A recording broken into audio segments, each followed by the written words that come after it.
مسجد کی چھت کھول دی گئی ہے۔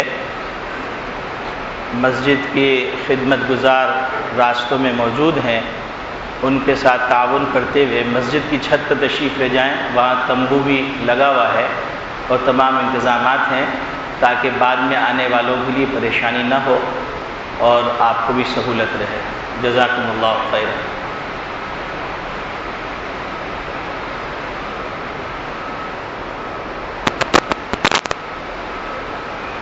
الحمد للہ رب العالمین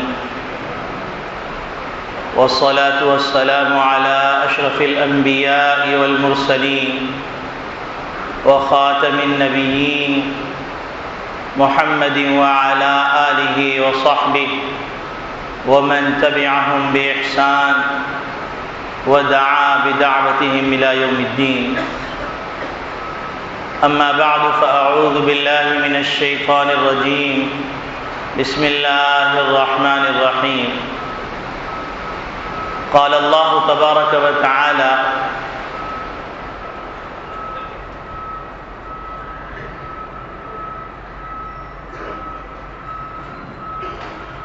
يا أيها الذين آمنوا إذا نودي للصلاة من يوم الجمعة فاسعوا إلى ذكر الله وذروا البيع ذلكم خير لكم إن كنتم تعلمون. وقال النبي صلى الله عليه وسلم: إن في الجمعة لساعة لا يوافقها عبد يسأل الله تعالى إلا أعطاه إياه. وقال النبي صلى الله عليه وسلم: ما من مسلم يموت يوم الجمعة أو ليلة الجمعة إلا وقاه الله النار أو كما قال عليه الصلاة والسلام. میرے محترم بزرگوں، عزیز دوستوں، دینی اسلامی بھائیوں، اللہ رب العالمین اپنے بندوں پر بڑے مہربان اور اس مہربانی کا نتیجہ ہے کہ اللہ رب العالمین نے 1,24,000 کم و بیش انبیاء علیہ السلام کو بھیجا، لیکن وہ تاریک رات کے ستارے تھے۔ محمد ربی صلی اللہ علیہ وسلم کی تشریف آوری ہوئی تو ایسا آفتاب طلوع ہوا کہ اس نے ستاروں کی روشنی سے مستغنی کر دی۔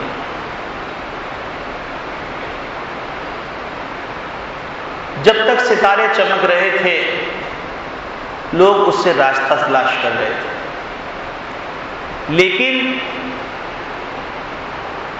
جب محمد ربی صلی اللہ علیہ وسلم کا آفتاب جو ختم نبوت کے تاجدار ہیں وہ طلوع ہوا، جیسا کہ سورج طلوع ہوتا ہے تو پھر ستاروں کی ضرورت نہیں رہی۔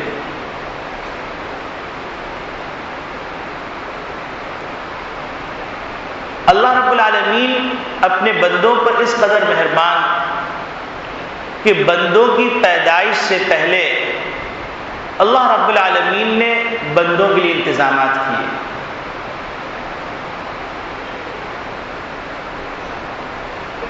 اور اللہ رب العالمین نے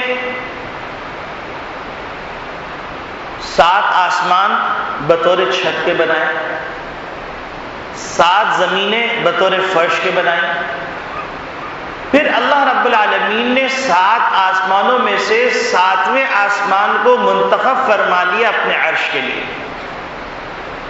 اللہ رب العالمین نے جنتیں 7 بنائیں اور جنت الفردوس کو منتخب فرما لیا انبیاء کے لیے۔ اللہ رب العالمین نے زمین بنائی، اس زمین میں اللہ رب العالمین نے نبی اکرم صلی اللہ علیہ وسلم کی آرام گاہ کی جگہ کو وہ اعزاز بخشا کہ وہ عرش سے زیادہ افضل ہے۔ محدثین نے لکھا ہے کہ نبی کریم صلی اللہ علیہ وسلم کا روز اطہر عرش سے زیادہ افضل کیوں ہے؟ حالانکہ اللہ خالق ہیں اور محمد نبی صلی اللہ علیہ وسلم مخلوق ہیں، اللہ رب العالمین نے عرش سے زیادہ افضلیت اس فرش جو روز اطہر کا فرش ہے اس کو کیوں دی؟ تو محدثین نے فرمایا کہ عرش اللہ رب العالمین نے سلطنت کی نمائندگی کرنے کے لیے تو بنایا ہے، لیکن اس پہ جلوہ افروز نہیں۔ اور نبی کریم صلی اللہ علیہ وسلم کے روز اطہر میں نبی کریم صلی اللہ علیہ وسلم کا جسم اطہر اس سے ملا ہوا ہے، مس ہو رہا ہے، اس لیے یہ روز اطہر عرش سے زیادہ افضل ہے۔ پھر اللہ رب العالمین نے پہاڑ بنائے، دنیا میں گھوم جائیے، بڑے بڑے پہاڑ ہیں، کیٹو پہاڑ ہے، ہمالیہ پہاڑ ہے، سارے پہاڑ بنائے۔ ان پہاڑوں میں اللہ رب العالمین نے اپنی تجلی کے لیے کوہ طور کو منتخب فرمایا۔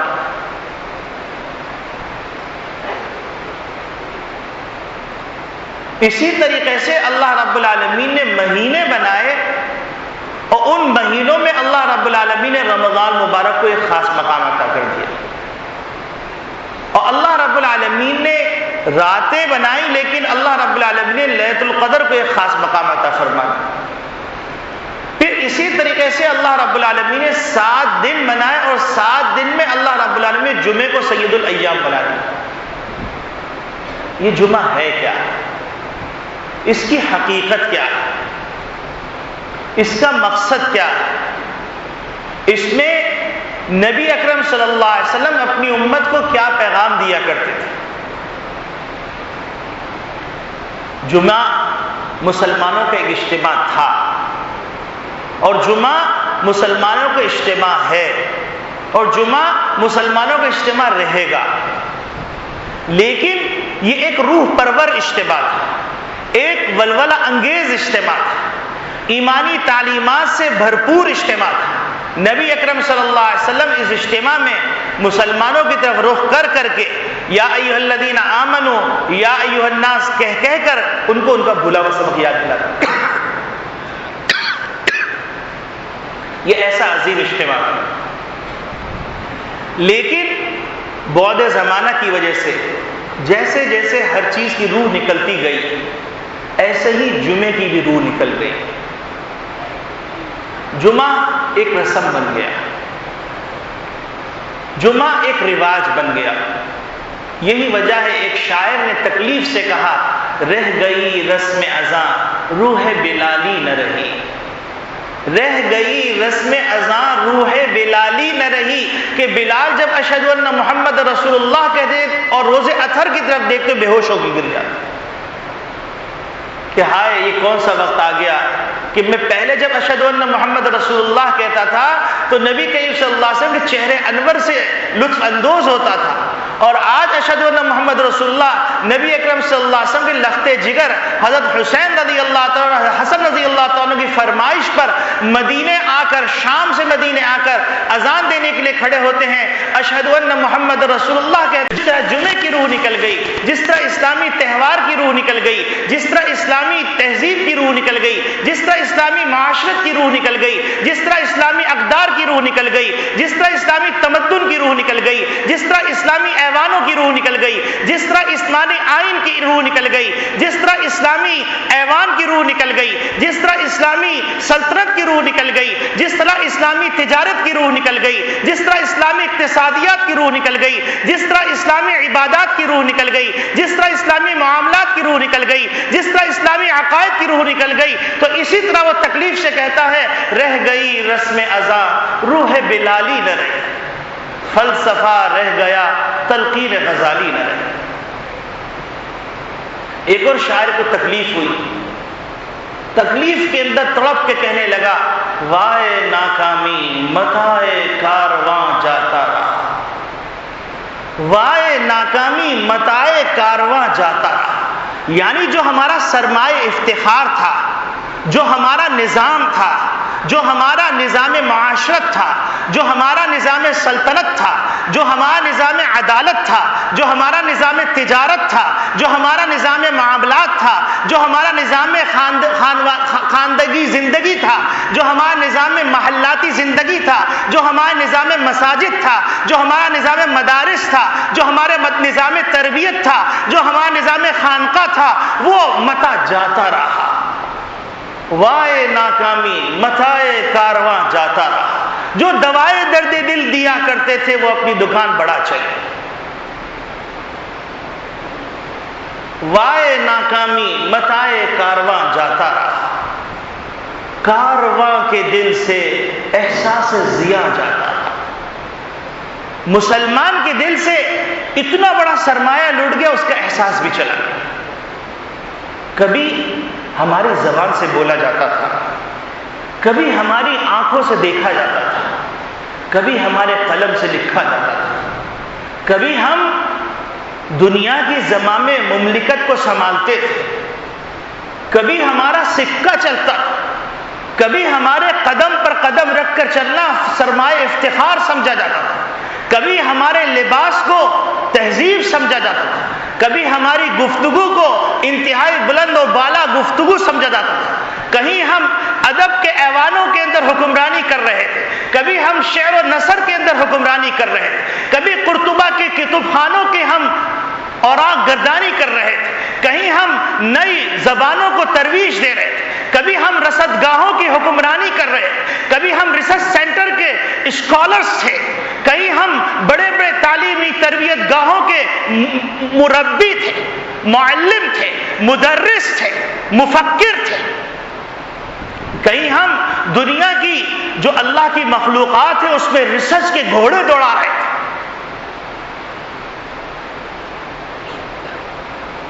کہیں ہم ایک سمندر کے کنارے پہ کھڑے ہو کر، دریا کے کنارے پہ کھڑے ہو کر مشرق سے مغرب تک حکمرانی کرتے ہوئے، انصاف کا پھریرا بلند کرتے ہوئے ہم یہ صدا لگا رہے تھے کہ بحر ظلمات میں دوڑا دیے گھوڑے، خشکی تو خشکی، تری کو بھی ہم نے نہیں چھوڑا۔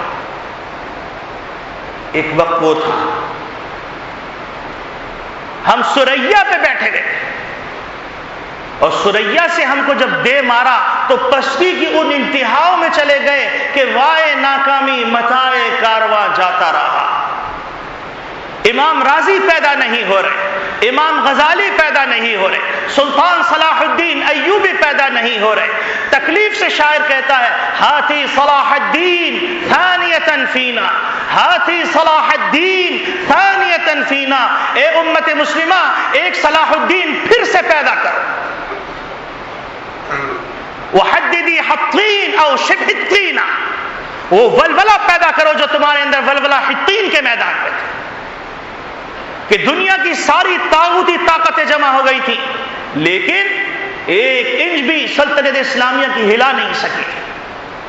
تو مسلمان کا جمعہ ایک اجتماع تھا، روح پرور اجتماع، مسلمان اجتماعی طور پہ جمع ہوتے تھے، ایک اجتماعی آزاد کھلی فضا کے اندر جمع ہوتے تھے، چھوٹی چھوٹی ٹکڑیوں میں جمعے نہیں ہوتے تھے، اجتماعیت کو پارا پارا نہیں کیا جاتا تھا، ایک پورے مدینے میں ایک جمعہ ہوتا تھا، سارے مسلمان جمع ہوتے تو اسلام کی شوکت نظر آتی، جیسے حج کے اندر ایران کا ہو، توران کا ہو، افغانستان کا ہو، عراق کا ہو، فلسطین کا ہو، صومالیہ کا ہو، سوڈان کا ہو، یوگنڈا کا ہو، چیکو سلاویہ کا ہو، آسٹریلیا کا ہو، کینیڈا کا ہو، امریکہ کا ہو یا سوئٹزرلینڈ کا ہو، ہر مسلمان ہر رنگ کے اندر، ہر طبقات سے تعلق رکھنے والا ایک ہی لباس میں ملبوس ایک ہی پروردگار کو پکار رہا ہے، لبیک لبیک لبیک، اے پروردگار عالم میں حاضر ہوں، میری پیشانی آپ کے سامنے سرنگو ہونے کے لیے تیار۔ اسلام کی شوکت تھی، اس اسلام کی اجتماعیت کا شرازہ بکھیر دیا۔ آج انسان سب کچھ ہے، مسلمان نے نماز کی صفوں میں بھی مسلمان نہیں، مسجدوں میں بھی مسلمان، خانقاہوں میں بھی مسلمان طبقاتی تقسیم نے تباہ کر دیا، طبقاتی سوچ نے تباہ کر دیا۔ مسلمانوں کو اجتماع جمعہ تھا اور ہے، اور نبی کریم صلی اللہ علیہ وسلم نے اس اجتماع کو سید الایام قرار دیا۔ 6 لاکھ افراد کو اللہ رب العالمین صرف جمعے کی برکت سے جہنم سے خلاصی عطا فرمایا۔ اور پھر رمضان مبارک کا جمعہ ہو، اس کی کیا شان۔ اب یہ جمعہ کیا ہے؟ میں آپ کے سامنے ایک حدیث پڑھتا ہوں۔ حدیث سن کر جمعے کی شان اور اس کی جامعیت کا اندازہ ہوا کہ جب میں یہ حدیث پڑھ رہا تھا میرے رونگٹے کھڑے ہو گئے کہ ایک موقع پر نبی اکرم صلی اللہ علیہ وسلم تشریف فرما تھے، جبریل امین تشریف لائے اور آپ کے ہاتھ کے اندر ایک شیشہ تھا، اور اس شیشے کے بیچ کے اندر ایک کالا حلقہ تھا، حلقہ جیسے چھلا ہوتا۔ تو نبی اکرم صلی اللہ علیہ وسلم نے فرمایا کہ اے جبریل، یہ کیا شیشہ ہے اور اس کے بیچ کے اندر جو حلقہ ہے یہ حلقہ کیسا ہے؟ حضرت جبریل علیہ السلام نے فرمایا کہ اللہ کے رسول، یہ میدان مزید ہے۔ نبی کریم صلی اللہ علیہ وسلم نے فرمایا میدان مزید کیا چیز ہے؟ قرآن کریم میں اس کا ذکر آتا ہے ولدینا مزید۔ تو انہوں نے کہا اے اللہ کے رسول، اللہ رب العالمین کے عرش کے نیچے سمندر ہے، اور اس سمندر کے نیچے یہ میدان مزید ہے، اور اس کے نیچے 100 جنتیں۔ اور فرمانے لگے کہ میں ہزارہا سال سے اس میدان مزید کا چکر لگا رہا ہوں، لیکن میں ابھی تک اس کی حقیقت تک نہیں پہنچ سکا۔ جبریل امین کی وسعت کا اندازہ کر لیجئے، نبی اکرم صلی اللہ علیہ وسلم نے حضرت جبریل امین کو 2 دفعہ اپنی اصلی حالت میں دیکھا ہے۔ تو فرماتے ہیں کہ جبریل امین کو جب میں نے دیکھا تو ان کی وسعت اتنی تھی کہ پوری زمین اور آسمان کے اندر وہ سمائے ہوئے تھے۔ ایک روایت میں 6 بازو اور ایک روایت میں 100 بازو آتے ہیں۔ یہ جبریل امین فرما رہے ہیں کہ مجھے ہزارہا سال ہو گئے اس میزاد مزید کا چکر لگاتے ہوئے، لیکن ابھی تک میں اس کی حقیقت تک نہیں پہنچ پایا۔ تو نبی اکرم صلی اللہ علیہ وسلم نے فرمایا اس میدان مزید کی کچھ تفصیلات بتاؤ۔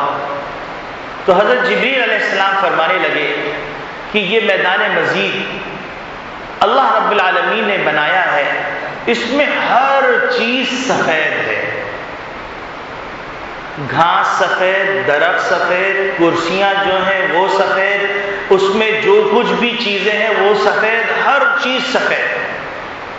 اور اس میدان مزید کا مقصد یہ ہے کہ اللہ رب العالمین نے اس میدان مزید کو اس انداز سے سجایا ہے کہ بیچ کے اندر اللہ کا عرش ہے، اور اس کے چاروں طرف ممبر ہے، اور ان ممبروں کے اوپر انبیاء علیہ السلام کی بیٹھنے کی نشستیں، اور ہر ممبر کے پیچھے اس نبی کی امت بیٹھے گی، اس کی کرسیاں، اور اس طریقے سے وہ کرسیاں رکھی گئی ہیں جیسے آپ نے آڈیٹوریم میں دیکھا ہوگا کہ ایک کرسی نیچے ہوتی ہے، اس سے پیچھے والی اس سے اوپر، اس سے پیچھے والی اس سے اوپر، تاکہ آڈینس دیکھنے کے اندر کسی قسم کی پرابلمز نہ ہو۔ تو فرماتے ہیں اس طرح کرسیاں لگی ہوئی، اور ان کرسیوں کے پیچھے جو جس نبی سے جتنا قریب ہوگا وہ اس نبی کے قریب ہوگا۔ وہاں پر پاس وی آئی پی پاس عمل کی قربت ہے، جو نبی کریم صلی اللہ علیہ وسلم کی خدمت میں جتنا درود بھیجے گا وہ اتنا قریب ہوگا، جو نبی کریم صلی اللہ علیہ وسلم کی زندگی کو جتنا اپنائے گا وہ اتنا قریب ہوگا۔ باقی کوئی رشتہ نہیں چلے گا، نہ عہدہ چلے گا، نہ رشتہ چلے گا، نہ منصب چلے گا، نہ رشوت چلے گی، کوئی چیز نہیں چلے گی، نہ روب چلے گا۔ فرماتے ہیں کہ سب لوگ کے لیے کرسیاں ہیں، پھر اس کے چاروں طرف غالیچے بچھے ہوئے، کچھ ایسے آڈینس ہوتے ہیں جو زیادہ مقرب بارگاہ ہے، کچھ آڈینس ایسے ہوتے ہیں جو کم مقرب ہے تو ان کو پیچھے جگہ ملی، کچھ آڈینس ایسے ہیں جو بالکل ہی دھکا لگا کر جنت میں پہنچے تو ان کو اس سے پیچھے جگہ ملے گی۔ فرماتے ہیں کہ اس طرح یہ پورا میدان مزید ہے، اور اس میدان مزید کے اندر اللہ رب العالمین جب بلائیں گے تو اس شان سے لوگ آئیں گے کہ کوئی قالین پر اڑا چلا آ رہا ہے، کوئی سواریوں پہ اڑا چلا آ رہا ہے، کوئی تختوں پہ اڑا چلا آ رہا ہے۔ اس زمانے میں ہو سکتا ہے اعتراض ہو کہ یہ کیسے ممکن ہے، لیکن آج کے زمانے میں سب کچھ ممکن ہے کہ بندہ ہوا میں بھی اڑ رہا ہے، پیراشوٹ استعمال کر رہا ہے، جہاز ہوا میں اڑ رہے ہیں، ایسے جہاز بن گئے اس میں سوئمنگ پول بھی ہے، بیڈ روم بھی ہے، ساری چیزیں ہیں۔ اللہ رب العالمین نے 1400 سال پہلے جبریل امین کے ذریعے حضور صلی اللہ علیہ وسلم کو بتلایا۔ تو اس شان سے لوگ چلے آئیں گے، اور جو آئیں گے وہ بھی سفید لباس میں ملبوس ہوں گے۔ حسن کا کیا عالم ہے! روایات میں آتا ہے سب اپنی اپنی نشست پہ بیٹھ جائیں گے، اور کسی کو بھی دیکھنے کے اندر کوئی دشواری نہیں ہو رہی۔ فرماتے ہیں کہ اللہ رب العالمین سوال کریں گے ان لوگوں سے۔ اس سوال سے پہلے مہمانی کا ایک طریقہ ہوتا ہے، میزبانی کا ایک طریقہ ہوتا ہے۔ اللہ رب العالمین حضرت داؤد علیہ السلام کو حکم فرمائیں گے۔ حضرت داؤد علیہ السلام وہ پیغمبر ہیں جن کو اللہ رب العالمین نے آواز کا معجزہ دیا تھا۔ شیخ عبد الباسط عبد الصمد رحمۃ اللہ علیہ قرآن پڑھتے تھے، ایسا بھی ہوا کہ ایک ایک مجلس میں 1000 آدمی نے ایمان قبول کیا ان کو صرف کلام مجید سن کے۔ نہ ان جیسا پیدا ہوا، شاید نہ آئندہ پیدا ہوا، ابھی تک تو نظر نہیں آیا۔ اب سب گویے ہیں، وہ قرآن پڑھتے ہیں، عوام سمجھتی بہت اچھا قرآن پڑھ رہے، حقیقت کے اندر نبی کریم صلی اللہ علیہ وسلم نے جو بات فرمائی تھی کہ ایک وقت آئے گا کہ لوگ قرآن پڑھیں گے لیکن گانے کے طرز میں پڑھیں گے، اور وہ قرآن ان کے حلق سے نیچے نہیں اترے گا۔ مصر کی ایک خاتون ہے جس کی طوطی بولا کرتی تھی، اور اس کے گانے سے ہر آدمی محو ہو جاتا تھا۔ اللہ رب العالمین نے اس کے مقابلے میں شیخ عبد الباسط عبد الصمد رحمۃ اللہ علیہ کو کھڑا کیا۔ انہیں قرآن جب پڑھنا شروع کیا تو اس گویے عورت کا سحر ٹوٹ گیا۔ اب بدقسمتی سے سارے مصری اسی گویے عورت کو فالو کر رہے ہیں، قرآن پڑھتے ہیں، جو قرآن کی بے حرمتی لوگ واہ واہ کر رہے ہیں۔ بہرحال تو حضرت داؤد علیہ السلام کو اللہ رب العالمین نے یہ معجزہ عطا فرمایا تھا، جب قرآن کریم وہ اللہ کی حمد و ثنا کرتے تھے تو پرندے خاموش ہو جاتے تھے، جامد اور صامت ہو جاتے تھے۔ تو اللہ رب العالمین حضرت داؤد علیہ السلام کو حکم فرمائیں گے کہ اب تم اپنی آواز کی سریلی پن سے تم اس جنت کے پورے محفل کو گرم کر دو۔ حضرت داؤد علیہ السلام جب پڑھیں گے تو ایک خاص قسم کی بے خودی کی کیفیت طاری ہو جائے گی، ایسی کیفیت طاری ہو جائے گی کہ آدمی بالکل مست ہو جائے گا۔ اور پھر روایات میں آتا ہے کہ اللہ رب العالمین شراب پیش فرمائیں گے جس کو شرابن طہورا کہا گیا ہے۔ قرآن کریم میں آتا ہے وَسَقَاهُمْ رَبُّهُمْ شَرَابًا طَهُورًا، تو اللہ رب العالمین وہ شراب پیش فرمائیں گے۔ وہ شراب دنیا کی شراب کی طرح حدیث کے الفاظ سے کڑوی اور بدمزہ نہیں ہوگی، اور نہ ہی اس شراب کے پینے کے نتیجے میں انسان بدمست ہو جائے گا، بلکہ اس شراب کی مٹھاس ہوگی، ایک شان ہوگی، اور اس کے پینے کے بعد معرفت کے دریچے اور کھل جائے گا۔ اس کیفیت کے اندر اللہ رب العالمین فرمائیں گے سلونی ما شئتم، آج جو مانگنا ہے مانگو۔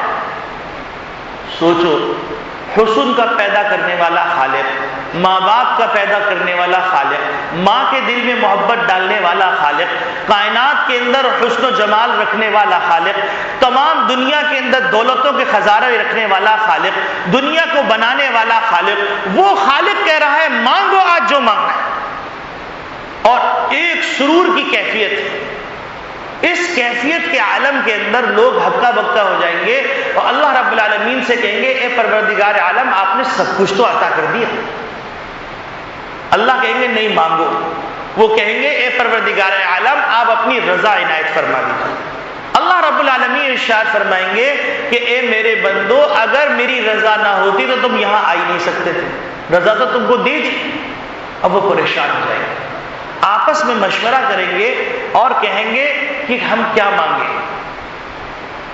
آج دنیا میں لوگ علماء کو کچرے کے ڈبے میں پھینکنا چاہتے ہیں، جنت کے اندر بھی علماء کی احتیاج باقی رہے گی۔ وہ لوگ کہیں گے کہ ہم علماء سے سوال کرتے تھے، چلو ہم اپنے اپنے علماء کے پاس چلتے ہیں، علماء کے پاس جائیں گے، علماء سے سوال کریں گے تو علماء فرمائیں گے کہ اللہ رب العالمین نے سب کچھ عطا کر دیا، ایک اللہ کا وعدہ ہے، وہ وعدہ ہے اللہ اپنا دیدار فرمائے۔ تو اللہ رب العالمین سے کہو کہ اے پروردگار عالم اپنا دیدار عطا فرما دو۔ آپ سوچئے دنیا میں جتنا اللہ والے ہیں ان کی ریاضت کا محور جو کچھ بھی ہے وہ یہ ہے کہ حق کی زیارت ہو جائے، اللہ رب العالمین کا دیدار ہو جائے، یہی مقصد ہے۔ تو اللہ رب العالمین سے درخواست کریں گے اے پروردگار عالم آپ نے سب کچھ تو عطا فرما دیا، آپ اپنا دیدار بھی عطا فرما دیجیے۔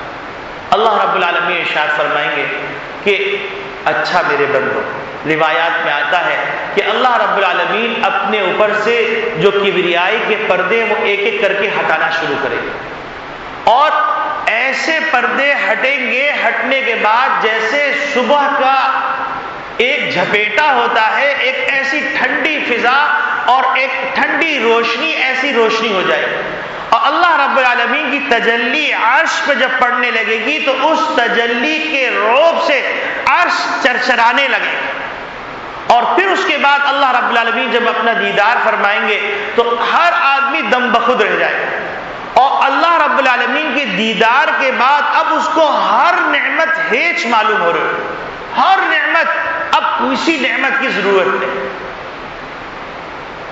تو نبی اکرم صلی اللہ علیہ وسلم سے حضرت جبریل علیہ السلام فرماتے ہیں کہ یہ میدان مزید کی حقیقت ہے، اور دنیا کے اندر اس میدان مزید کا تصور اللہ رب العالمین نے جمعے کو وہ شان دی، یہ ہے جمعے کی حقیقت۔ اور اللہ رب العالمین نے منبر رسول پر نبی اکرم صلی اللہ علیہ وسلم کو اپنا خلیفہ بنا کے بٹھایا، اس کے بعد نبی کریم صلی اللہ علیہ وسلم نے جو ورثہ ہے ان ورثہ کو اس کا خلیفہ بنایا، اور اللہ رب العالمین نے یہ تصور دیا کہ دیکھو اجتماعی طور پہ جمع ہو، اجتماعی طور پہ جمع ہو کر اللہ رب العالمین کا جو کلام ہے اس کلام کو سن کر اپنی ارواح کو پھڑکا لو، اپنے ایمان کو تر و تازہ کر دو تاکہ ہفتے بھر اللہ کی اطاعت میں تمہیں دشواری نہ ہو۔ یہ ہے جمعے کی حقیقت۔ اور جمعے کی حقیقت کے بارے میں نبی اکرم صلی اللہ علیہ وسلم ارشاد فرماتے ہیں کہ خیر یوم طلعت علیہ الشمس یوم الجمعہ، کہ سب سے بہترین دن جس دن سورج طلوع ہوتا ہے وہ جمعے کا دن، فی خلق آدم۔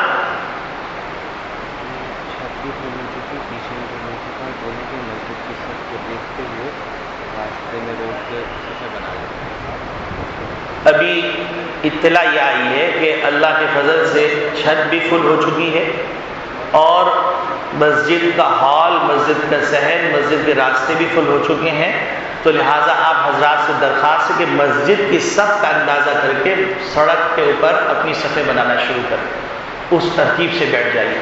اور آپ لوگوں کے لیے یہ خوشخبری بھی ہے کہ الحمدللہ ثم الحمدللہ حاجی یوسف سلیمان صاحب، حضرت مولانا ڈاکٹر عبدالرزاق صاحب مدظ اللہ العالی اور مسجد کمیٹی نے فیصلہ کیا ہے کہ رمضان کے بعد مسجد کی چھت کے اوپر مسجد کا مزید توسیع کی جائے تاکہ آنے والے نمازیوں کو سہولت ہو۔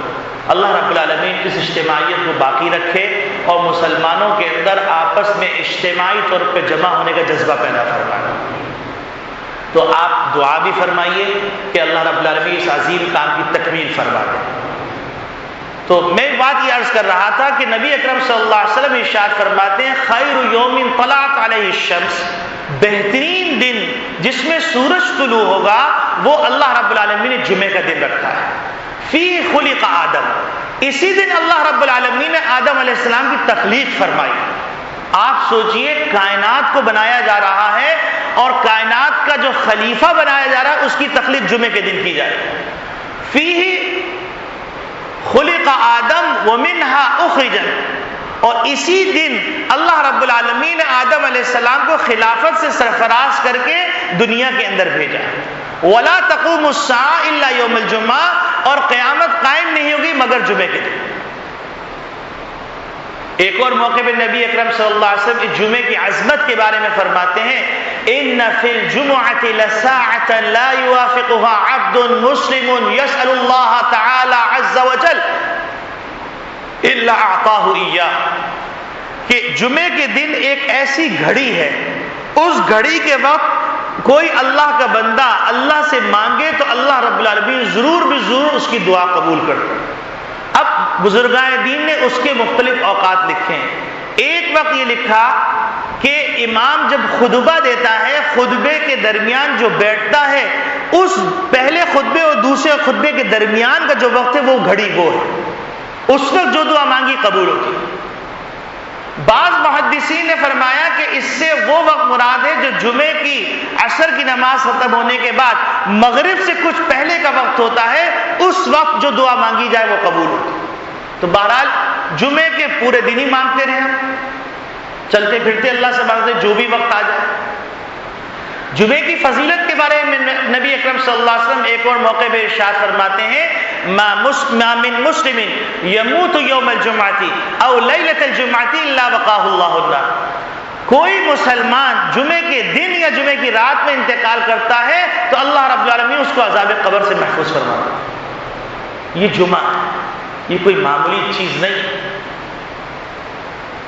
اور جمعے کے بارے میں نبی اکرم صلی اللہ علیہ وسلم ارشاد فرماتے ہیں کہ جمعے کو اللہ رب العالمین 6 لاکھ افراد کو جہنم سے خلاصی عطا فرماتے ہیں جن پر جہنم واجب ہو چکی. اور جمعے کی عظمت کا حال یہ ہے کہ حضرت عمر خطاب رضی اللہ تعالیٰ فرماتے ہیں ایک دیوار تھی کچی مٹی کی، اس کو کھرچنے لگے، فرمانے لگے کہ دیکھو جس طرح اس کے کھرچنے سے مٹی گر رہی ہے، بالکل اسی طریقے سے بلکہ اس سے بھی زیادہ تیزی سے جو شخص جمعے کی تیاری کر کے جمعے کے لیے نکلتا ہے، اللہ رب العالمین اس کے گناہوں کو اس طرح جھاڑتے ہیں. یہ جمعے کی حقیقت ہے.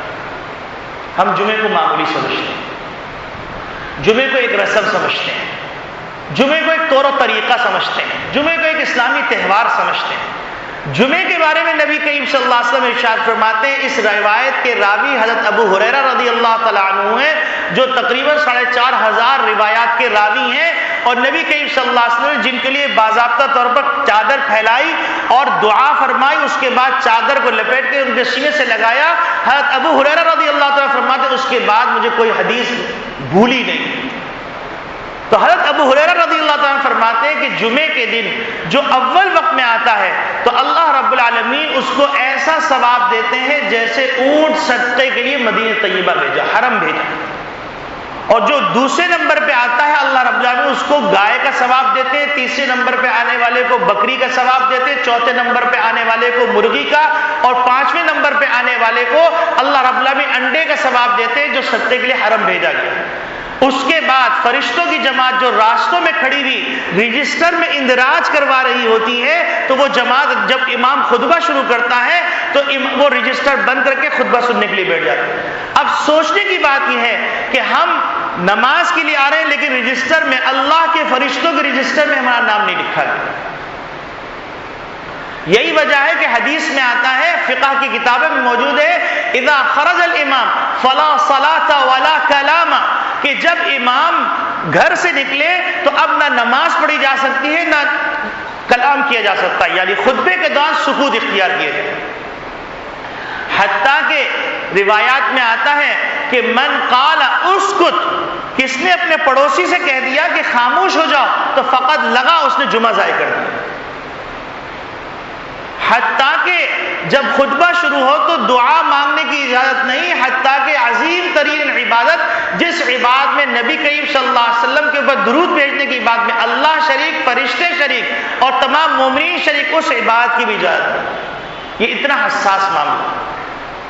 حتیٰ کہ نبی کریم صلی اللہ علیہ وسلم رحمت للعالمین ہیں، طائف میں تکلیفیں اٹھائی ہیں، شدید ترین تکلیفیں اٹھانے کے بعد جب فرشتہ آتا ہے، جبریل امین فرماتے ہیں کہ پہاڑوں کے فرشتے ہمارے ساتھ ہیں اور آپ کی خدمت میں سلام پیش کرتے ہیں اور کہتے ہیں کہ آپ اجازت دے دیجئے کہ ان دونوں پہاڑوں کے درمیان لوگوں کو پیس ڈالا جائے۔ انہوں نے آپ کو اذیت دی تو اللہ کے رسول فرماتے ہیں چونکہ رحمت للعالمین ہے، وہ فرما رہے ہیں کہ اے اللہ یہ ناسمجھ لوگ ہیں، ان کو ایسی سزا نہ دیجیے، ہو سکتا ہے ان کی نسل میں کوئی تیرا ماننے والا پیدا ہو جائے۔ لیکن جمعے کے بارے میں نبی کریم صلی اللہ علیہ وسلم ارشاد فرماتے ہیں میرا دل چاہتا، رحمت للعالمین فرماتے میرا دل چاہتا ہے کہ جمعے کے دن میں اپنے جگہ پر کسی کو مقرر کروں، نوجوان لڑکوں کو اپنے ساتھ لوں، جنگل جاؤں، لکڑیاں کاٹوں اور ایسے تمام گھروں کو پھونک ڈالوں، آگ لگا ڈالوں جو جمعے کے لیے نہیں آتے۔ نبی کریم صلی اللہ علیہ وسلم جب آگ کا فرما دیں تو ان گھروں کے اندر مادی آگ تو نہیں لیکن مانوی آگ ضرور لگی رہے گی۔ سکون جس چیز کا نام ہے نصیب نہیں ہوگا۔ جس نے نبی کا دل دکھایا، جس نے نبی کے خانوادہ کا دل دکھایا، وہ سکون سے نہیں رہے۔ جنہیں عثمان غنی رضی اللہ تعالیٰ کو تکلیف پہنچائی تھی، دنیا نے دیکھا کہ کوئی برس کے مرض میں مبتلا ہو گیا، کوئی کوڑی کے مرض میں مبتلا ہو گیا، ایک شخص کو دیکھا، اس شخص کی آنکھیں بھی چلی گئی تھی، اس شخص کے ہاتھ پاؤں بھی چلے گئے تھے، وہ اپنی ٹھڈی کے بل زمین پر رگڑ رہا تھا اور کہہ رہا تھا کہ خلیفۃ الرسول کی ساری بد دعائیں قبول ہو گئیں، اب آخری بد دعا کا انتظار ہے۔ اور وہ بد دعا اس سے پوچھی گئی کہ کیا؟ تو انہوں نے کہا کہ نبی کریم صلی اللہ علیہ وسلم کے داماد کا دل دکھایا تھا، اس کا انجام یہ ہوا کہ میں اتنی اذیت کے اندر موت نہیں آتی، جب موت آئے گی تو جہنم میرا مقدر۔ تو اہل بیت کا دل دکھانا، نبی کریم صلی اللہ علیہ وسلم کے خاندان کا دل دکھانا، نبی کریم صلی اللہ علیہ وسلم کا دل دکھانا کوئی معمولی واقعہ نہیں۔ آپ کو اپنے پوتے سے محبت ہوگی، آپ کو اپنے بیٹے سے محبت ہوگی، آپ کو اپنے اعزہ سے محبت ہوگی۔ نبی کریم صلی اللہ علیہ وسلم زیادہ غیور، زیادہ رحیم ہے۔ تو نبی کریم صلی اللہ علیہ وسلم سے محبت، نبی کریم صلی اللہ علیہ وسلم کے طریقوں سے محبت، یہ اصل ہے۔ تو جو نبی کریم صلی اللہ علیہ وسلم کے طریقوں کو چھوڑے گا تو اس کے گھر میں قسم خدا کی سکون نہیں آ سکتا، اللہ کا قانون ہی نہیں۔ فلن تجد لسنت اللہ تبدیلا ولن تجد لسنت اللہ تحویلا، اللہ کے قانون میں کبھی تبدیلی نہیں ہے۔ اللہ نے جو سکون کا قانون رکھا ہے اسی میں سکون ہے، جو اللہ نے بے چینی کا قانون رکھا اسی میں بے چینی، اللہ نے جس میں عزت کا قانون رکھا ہے اسی میں عزت ہے، اللہ نے جس میں ذلت کا قانون رکھا ہے اسی میں ذلت ہے۔ من بیدہ ملکوت کل شیء ولا یجار وهو یجیر ولا یجار علیہ، اللہ پہ کسی کا زور نہیں چلتا۔ تو میرے عزیز دوستو، جمعے کی عظمت کو سمجھیے، جمعے کی اجتماعیت کو سمجھیے، اور پھر اس کے بعد نبی کریم صلی اللہ علیہ وسلم ایک موقع پہ فرماتے ہیں من ترک الجمعۃ من غیر ضرورۃ کتب منافقا فی کتاب لا یمحى ولا یبدل، کہ جو بغیر ضرورت کے ولا مرض، بغیر بیماری کے جمعہ چھوڑ دے تو اس کا نام منافقین کی جماعت میں لکھ دیا جاتا ہے، اور ایسی کتاب میں لکھ دیا جاتا ہے جس کتاب میں نہ کوئی مٹا سکتا ہے نہ کوئی تبدیلی کر سکتا ہے۔ ایک اور موقع پہ نبی کریم صلی اللہ علیہ وسلم ارشاد فرماتے ہیں کہ جس نے 3 جمعے پہ بپے چھوڑ دیے تو اللہ رب العالمین اس کے دل پہ مہر لگا دیتے ہیں۔ تو میرے عزیز دوستو بھائیو، یہ جمعہ کوئی معمولی چیز نہیں، اس جمعے کے اہتمام کی نیت کیجیے۔ اور اس کا اہتمام کیا ہے؟ اس کا اہتمام یہ ہے کہ آدمی اول وقت میں آئے، سورہ کہف کی تلاوت کرے۔ اس کا اہتمام یہ ہے کہ اپنے ناخن بال سب تراشے، غسل کرے اور اس کے بعد سرما لگائے، یہ حضور کی سنت ہے۔ پھر اس کے بعد وضو کرنے کے اندر، غسل کرنے میں مسواک استعمال کرے، یہ حضور کی سنت ہے۔ پھر اس کے بعد خوشبو لگائے، یہ حضور کی سنت ہے۔ اور پھر کم از کم جمعے کے دن عمامے کا اہتمام کر لے، یہ حضور کی سنت ہے۔ اور پھر سورہ کہف کی تلاوت کرے، یہ حضور کی سنت ہے۔ پھر اول وقت میں آ کے بیٹھے، یہ حضور کی سنت ہے۔ پھر اس کے بعد نماز سے فارغ ہونے کے بعد، دعاؤں سے فارغ ہونے کے بعد اپنی جگہ پہ بیٹھ کر 80 مرتبہ درود شریف پڑھ لے، صلی اللہ علیہ وسلم پڑھ لے، اللہم صلی علی محمد کما تحب و ترضا پڑھ لے، اللہم صلی علی محمد النبی الامی وعلی آلہ وصحبہ وسلم پڑھ لے، یا درود ابراہیمی پڑھ لے، 80 سال کے گناہ معاف ہو جائیں۔ یہ جمعہ معمولی چیز نہیں۔ تو میرے عزیز دوستو بھائیوں، رمضان مبارک رخصت ہو گیا، چند گھڑیاں رہ گئی۔ اللہ نے تو پورے رمضان کو فرمایا ایام معدودات، چند دن، اور ان دنوں کے اندر بھی اب ایک آدھ دن رہ گیا۔ آج کے دن گزر گیا 29ویں شب، اور کل روزہ 29 کا ہے، چاند نظر آ گیا تو رمضان گیا۔ تو میرے پیارے بھائیوں،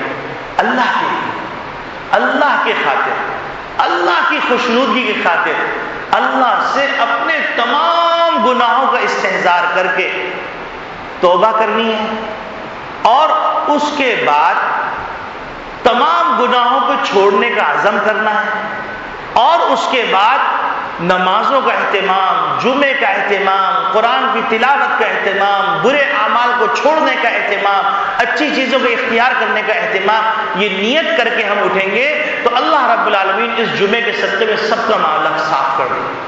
کم از کم جہنم سے خلاصی کے اشرے میں ہمیں خلاصی مل جائے، اس سے بڑی کیا بات۔ ایک بزرگ فرماتے ہیں کہ حج کے موقع کے اوپر یہ غور طلب بات ہے کہ جو کہا جاتا ہے اجتماعی طور پہ دعا کرو، اجتماعی طور پہ جمع ہو، اجتماعی طور پہ ایک جگہ ہو، یہ اللہ بڑے عجیب ہے، اللہ کے معاملات بڑے عجیب۔ ایک بزرگ نے خواب میں دیکھا تو انہوں نے دیکھا کہ 2 فرشتے آئے، اور ایک فرشتے نے دوسرے فرشتے سے کہا کہ اس سال کتنے لوگوں نے حج کیا؟